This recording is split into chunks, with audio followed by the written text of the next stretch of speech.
Alright, so I'm going to try to do this from scratch just because it looks like there's some difficulty video-wise. Instead of the email, looks like the email might have gotten lost or whatever else is going on, but I'm going to try to do this as smooth as possible. So I'm going to come into the Gmail under the CN folder.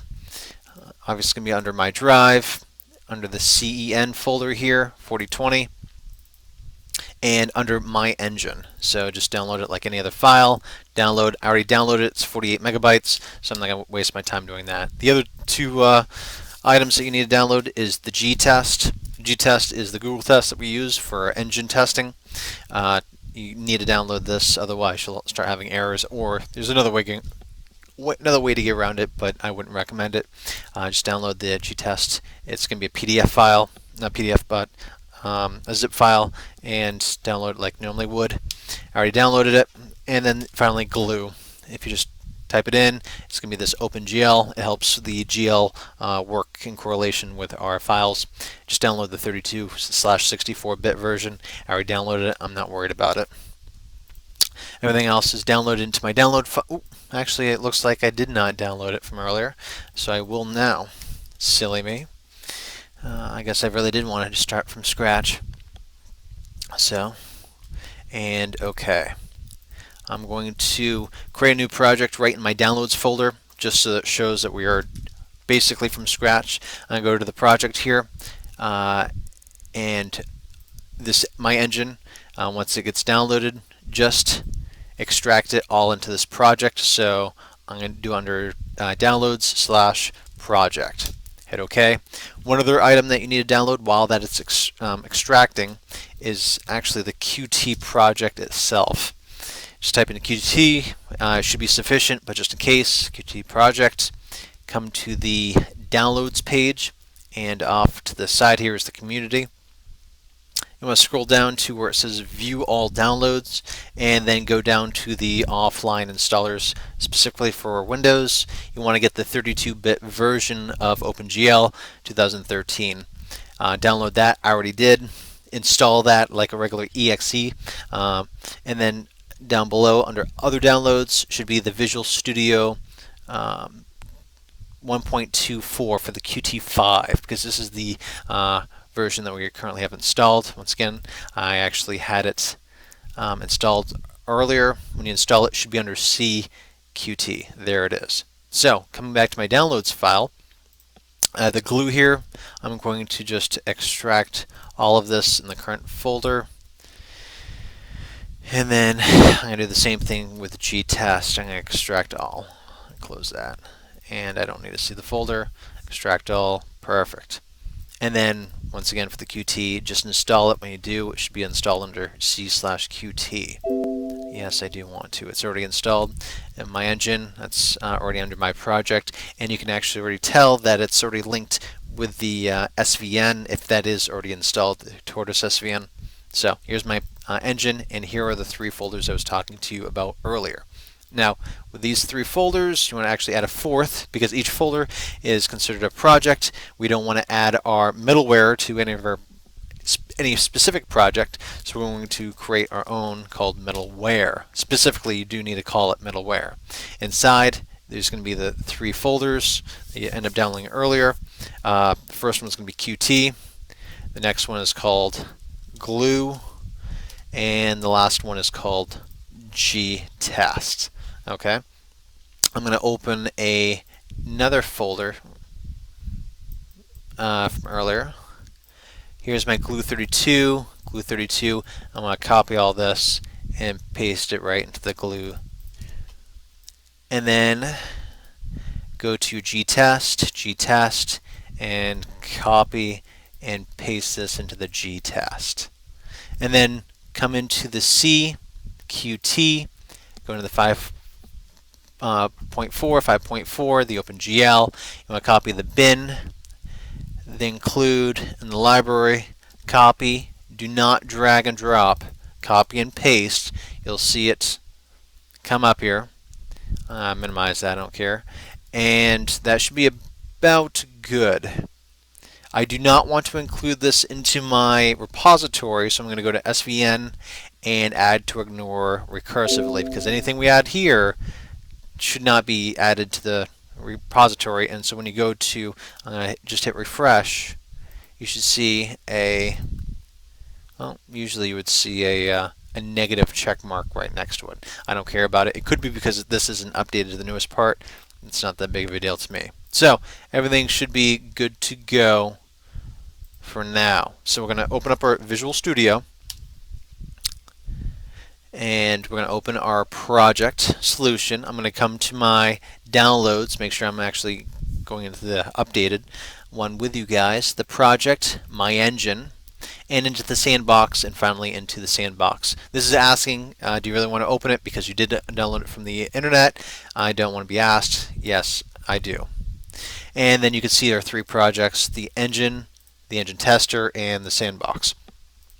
Okay, so here's what I was talking to you about last week with the sandbox and coming in here and editing a couple of configuration things. If you go into build, configuration manager, if you notice right here, it's not checked for the build. The reason why is because I was playing with engine and engine tester, and because I was playing with those two, automatically sandbox was going to be screwing up on me. So because I want to make sure that engine didn't have any errors in it without having to worry about whether that was going to screw up sandbox errors or not, I unchecked it from the build. So the idea is that way back I end up having an older build and for the sandbox game, and that compiled just fine. As soon as I started screwing with the engine, the sandbox, if I start building it again, would start screwing up as well. So unchecking it allowed me to play with these two projects without worrying about the third.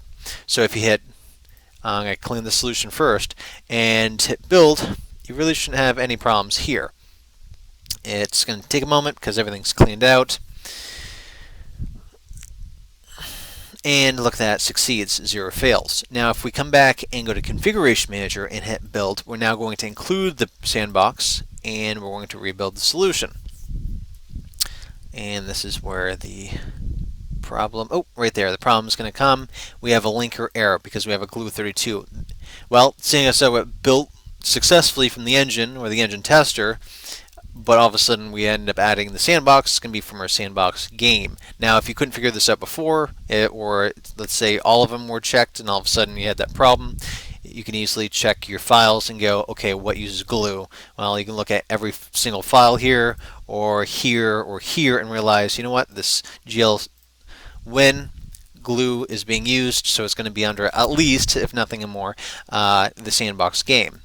Because it's a linker error, specifically a linker error, that means that because we come into the linker area here, we go under our input, basically it's complaining about a glue32. Yet we did ask that we're going to use a glue32 library, and we are going to use a glue32 DLL, right?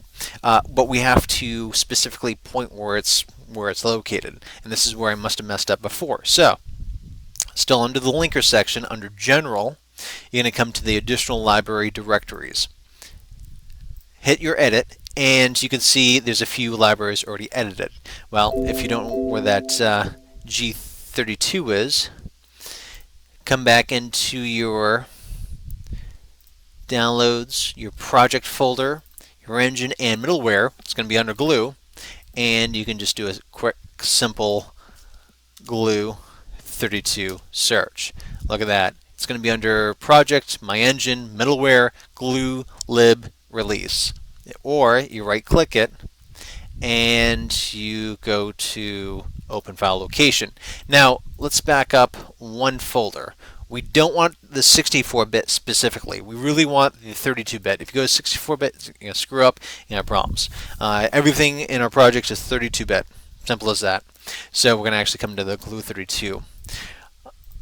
I'm going to click this top URL area and come and copy and paste basically where the middleware is. The reason why is because regardless of where our project is located, if we use this project directories macro, which can be found under macros, typing project dir, it states that if we just type in project directory, it'll give us the rest of it all of this, so we don't have to hard code this in. So it could be different from you and me and everyone else. Whereas if we just use this project directory, it doesn't matter where it is physically wise. In general wise, it's your project lib should be about the same as mine, and so that's why this should work on your computer as well as mine, even though you might be using it on whatever hard drive that's not C or D or whatever. So we're going to use this macro, project directory. Now the project directory specifically states that we're in my project, engine, sandbox, and sandbox game. We don't need to be in the sandbox, we actually need to be in the middleware project under my engine, because once again, if we go back to the project, it's specifically telling us sandbox and sandbox. So it's showing that we're in this area. We don't want to be in this area. We want to be 2 folders back in the middleware, in the glue, and in the library to the release in 32. That's a lot. Well, if you go back to my engine, you were 2 directories in. We have to go 2 directories out, and this is where the dot location comes into play up here. Once you figure out once for any of these, you only just have to basically copy and paste what you have up here. So we're going to go back 2 directories, and right now it's showing us at 1, 2, my engine, project / my engine folder. Well, that's exactly where our middleware folder is, such as this example, and we can just copy and paste because it's going to look in the middleware and then go into the glue, library, release, and finally the Win32 folder, which is exactly where our glue 32 library file is. Hit OK, hit apply, OK, and build solution. When you build a solution, look at that, it fixed the problem. You can go ahead and hit come to debug and start without debugging actually, and it should start working just fine. Now this is an older version because we can't move around. We can go into circles, but whoop-de-doo. I'm going to close out of this. I'm actually going to completely close out of Visual Studio, come into my original project, and update, because I'm going to update everything from the repository to my current. I'm going to hit OK, and now I'm going to open up Visual Studio once more. Oh, if I can spell Visual Studio. Come back and open up the same project, so I'm going to make sure I'm in Downloads, Project, My Engine. Oh, look at that. We have our Game Sound and Save Manager. Come back into the same sandbox and in the solution. Everything should be popped up. Everything's wonderful. I'm going to clean the solution just to get rid of all the old debug stuff that we're just using. And now I'm going to build the solution, make sure everything looks A-OK. Everything looks good so far. We finish successfully with 0 failed. Perfect. I'm going to hit Control F5 to show that we can play, and we're spinning slowly, but guess what? Now we can actually move around. And you can actually play with the code here to move around any way you want. It seems a little slow, so I'm going to close out of this. Simple code. If you come to your, it might be already open, which it is, sandbox, GL win, open it up. As I said, it was. Come down to the rotate ship, angular movement, change it from 0.01 to say 0.05, and then constant velocity instead of 0.3, maybe 0.5. Control Shift B to build it. That really shouldn't change anything. Yep, look at that, succeeded, 0 fail. Control F5 to build it again, and we're spinning faster, we're moving quicker. So I have to work my strafe a little bit, which is the Q and E buttons. Q and E doesn't work like strafe should be, but you got your rotation and you got acceleration forward. So this should show that everything is working properly. Everything was from scratch, so if there's any questions, I mean, certainly ask, but yeah, you shouldn't have any problems at all. So yeah, you can definitely tell that I need to change that up because it shouldn't have a boost. But alright, good luck to you. Always at the same time, if you do make a change, that was a silly change, it didn't make that much of a difference, but because there is a change. You can see there's a red mark. You really don't need to update it, but if there's something else you do need to update, by all means commit it. Make a message. Please make a mess. Please make a message here, because these messages specifically show up in the repository online. So if anybody goes online and says, okay, they see reversion 47, what's the big deal about this revision? I don't know, because if you leave it blank, nobody knows. Whereas if you give a hint, then we know exactly what's going on. Now, we modified code that on somebody else's project that didn't need to be modified. You can select all the other files that you want to show, and by all means select them, just uncheck the ones that you shouldn't be touching. Now, if you made a modification that will help somebody else's, by all means upload it. It'll be great. This gives cause to, anytime you do come back from a day or two from coding, always update. You never know. At the same time, somebody might have made a great change, like, oh, look at that, that's awesome. It's not specifically updating this one. I can obviously revert, just in case if I didn't make a mistake, I can just revert to the old one, and if I refresh the page,